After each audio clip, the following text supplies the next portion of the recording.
Quando nós lemos os evangelhos, percebemos que a relação entre Jesus e o sacerdócio de Israel é complexa. Talvez a gente diga logo, não foi das melhores. Mas para sermos mais objetivos nessa nossa análise, vamos distinguir entre aquela esfera dos altos sacerdotes, sumos sacerdotes, no plural, como já explicamos, aquele grupo, vamos dizer, que controla o templo e o culto no templo, rico, que tem boas relações com a autoridade romana, e os meros sacerdotes, os sacerdotes ali como Zacarias, o pai de João Batista, que fazem parte daqueles grupos que se revezam os ofícios diários do templo. E nós vamos perceber uma diferença. Nós vamos perceber que entre Jesus e os simples sacerdotes, entre aspas, nós não encontramos nenhum tipo de tensão particular. Ao contrário, temos alguns textos interessantes. Jesus ordena que os leprosos que ele cura se apresentem a um sacerdote no templo, como era o costume. Eles deviam ficar ali em torno do átrio das mulheres. Havia quatro salas, entre elas uma sala para os leprosos que queriam reconhecer a cura, que estavam melhores para serem reintegrados na vida social e religiosa de Israel.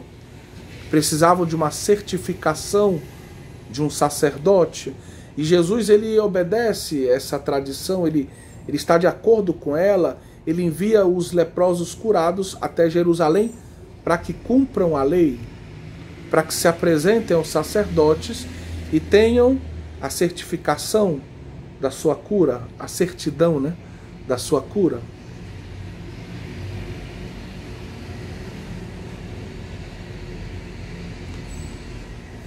Por outro lado, nós vemos a própria família de Jesus, que cumpre a lei, levando o pequeno menino ao templo, oferecendo o sacrifício prescrito para a, entre aspas, purificação da mãe que dera à luz, pagando o imposto devido ao templo pelo resgate do primogênito.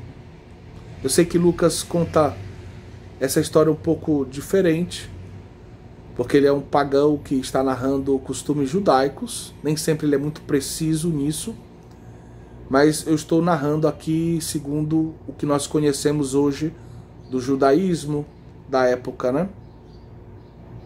Se pagava o imposto pelo resgate do primogênito e um sacrifício de pobres, no caso as duas rolinhas, pela purificação da mulher que havia dado à luz. Então, vejam que a família de Jesus também respeita, né, esses costumes legais, e a figura do sacerdócio, do templo, evidentemente. Os Atos dos Apóstolos nos revelam ainda que durante o ministério dos apóstolos, uma grande quantidade de sacerdotes se converteu à fé cristã.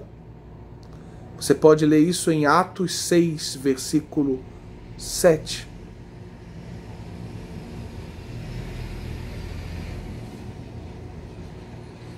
Agora, quando a gente fala do relacionamento de Jesus com as grandes autoridades sacerdotais do seu tempo, a situação é diferente. Infelizmente. É uma relação muito difícil, de oposição. Em diversos textos se fala que os sumos sacerdotes se opõem à pessoa e à missão de Jesus. O próprio Jesus disse aos seus discípulos, Mateus 16, 21, mas podemos encontrar, porque são três anúncios da sua paixão. Você pode encontrar isso também em Mateus 20, 18, Mateus 26, 15, e até em Mateus 26, 62 a 66. Eu sofrerei muito nas mãos dos anciãos, dos sumos sacerdotes e dos escribas. Nós sabemos que Judas, quando decide, toma a decisão de trair Jesus, vai procurar os sumos sacerdotes, ele vai vender Jesus por 30 moedas de prata, que era o preço de um escravo. Nós vemos isso em Mateus 26, 15. E no julgamento de Jesus, o sumo sacerdote e o seu sinédrio assumem uma atitude de oposição mortal ao mestre. Eles querem matá-lo, eles querem destruí-lo. A atitude hostil das autoridades sacerdotais da época de Jesus se manifesta também na perseguição que eles vão infligir aos apóstolos de Cristo. As primeiras perseguições que os cristãos sofrem são movidas pelos judeus, que viam no cristianismo uma espécie de heresia, de grupo perigoso para a fé judaica. Você pode ler, por exemplo, em Atos 9, 14, como os sumos sacerdotes vão mover uma perseguição, vão perseguir os cristãos. Mesmo que seja verdade, e a gente tem que ser bem claro quanto a isso, que Jesus nunca tenha se atribuído o título de sacerdote levítico, de Cohen,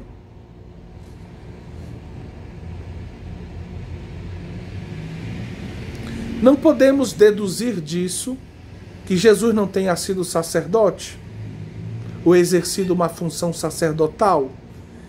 Ele sim vai exercer um sacerdócio de um modo novo.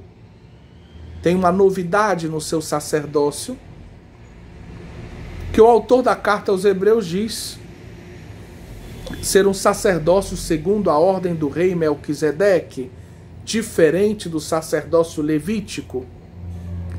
Mas o autor da carta aos Hebreus diz que o sacerdócio de Melquisedeque era superior ao levítico. Assim o de Cristo é superior ao sacerdócio do Antigo Testamento, em continuidade, mas com uma novidade radical, superior. Como nós dissemos anteriormente, os primeiros cristãos não queriam confundir a novidade do Novo Testamento com a realidade presente ainda do templo, do culto, dos sacrifícios do Antigo Testamento. O sacerdócio do Antigo Testamento pertencia a uma família exclusiva, a família de Levi. Era transmitido hereditariamente pelo sangue. Jesus se apresenta como membro da família da tribo de Judá. Seu pai adotivo, José, da tribo descendente de Davi. O seu sacerdócio provavelmente não é segundo a lei de Moisés. É um sacerdócio novo, superior. Mas é interessante o fato de que Maria tem uma prima casada com um sacerdote da tribo de Levi. Seria Maria da tribo de Levi? Nós não podemos afirmar 100%. É uma probabilidade, mas não é seguro. O fato é que Jesus não teve a pretensão de ser um Kohen, nem de exercer funções cultuais próprias do sacerdócio hebraico. Ele não ia ao templo sacrificar cordeiros, nem usava vestes sacerdotais. Temos uma exceção quando se fala no Evangelho de São João da túnica de Jesus Se diz que era uma túnica sem costura, nobre, que coincidia um pouco com o modelo das túnicas de sumos sacerdotes. Seria uma indicação de que Jesus era o verdadeiro sumo sacerdote. Existem vários artigos sobre isso, eu não vou entrar nesse ponto, só estou oferecendo um elemento para um ulterior aprofundamento. O ministério de Jesus, se a gente pensar bem, parece mais o ministério de um profeta do que de sacerdote. Fundamentalmente, ele anuncia o reino que está sendo inaugurado. Ele mesmo é o início do reino, Alto Basileia. Ele anuncia a boa nova e une este anúncio, milagres, sinais proféticos, parábolas, muito na linha dos profetas. Mas a gente pode pensar também o ministério público de Jesus como uma grande liturgia da palavra. E a liturgia da palavra nos prepara para a liturgia sacramental, a liturgia eucarística propriamente dita, que tem como núcleo o sacrifício de Jesus. O ministério público de Jesus vai preparando os seus discípulos, o povo de Israel, a humanidade, para a obra redentora da sua cruz e ressurreição, para a sua Páscoa. E aí, no momento da cruz, da sua paixão, da sua cruz, da sua ressurreição, ali nós podemos vislumbrar um grande sacrifício de amor, um ato sacerdotal de alguém que oferece a si mesmo, sendo ao mesmo tempo sacerdote vítima, sacerdote cordeiro, que se imola para satisfazer a justiça divina e salvar os homens. Mas dito o que dissemos até agora, precisamos investigar mais a fundo. Jesus seria um sacerdote? O que dizem os outros textos? Ele não se atribuiu o título, não quis exercer funções sacerdotais veterotestamentárias, mas ele fala de si como esse servo de Yahvé, que vai oferecer um sacrifício de amor pela salvação dos homens. A sua cruz vai ser esse altar, e ele vai se manifestar ali como sumo sacerdote de uma nova aliança, mediador de uma nova aliança. Então nós queremos investigar no Novo Testamento textos que apontam para o sacerdócio e para esse sacrifício sacerdotal salvífico de Cristo em favor dos homens, em favor da humanidade.